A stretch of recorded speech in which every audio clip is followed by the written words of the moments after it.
આજે પાલનપુરને મળશે વિકાસની નવી ભેટ। પાલનપુરમાં એલિવેટેડ 3 લેગ બ્રિજનું લોકાર્પણ થશે। વિધાનસભા અધ્યક્ષ શંકર ચૌધરીના હસ્તે આ લોકાર્પણ થશે।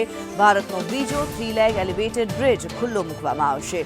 જમીનથી 17 મીટર ઊંચો એલિવેટેડ 3 લેગ બ્રિજ છે। આ 89.10 કરોડના ખર્ચે આ એલિવેટેડ 3 લેગ બ્રિજ બનાવવામાં આવ્યો છે। ત્યારે 16,000 મેટ્રિક ટન સિમેન્ટનો આ બ્રિજ બનાવવા માટે ઉપયોગ કરવામાં આવ્યો છે। 3600 મેટ્રિક ટન લોખંડનો ઉપયોગ કરવામાં આવ્યો છે।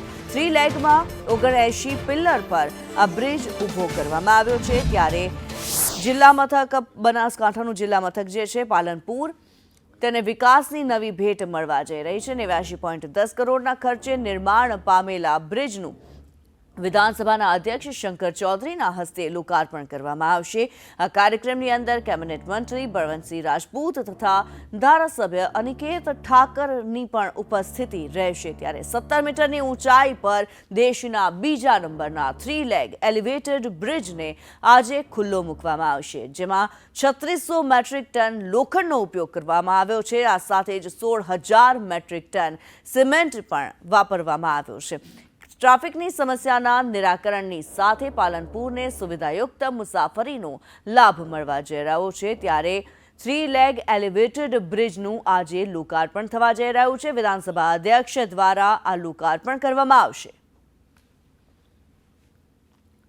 એલિવેટેડ 3 લેગ બ્રિજનું આજે લોકાર્પણ અને આ બ્રિજની જો વાત કરવામાં આવે, ભારતનો બીજો 3 લેગ એલિવેટેડ બ્રિજ પાલનપુરમાં બનાવવામાં આવ્યો છે। આ બ્રિજની જે ખાસિયતો છે તેની વાત કરવામાં આવે તો 3600 ટન જેટલું લોખંડ તેમાં યુઝ કરવામાં આવ્યું છે।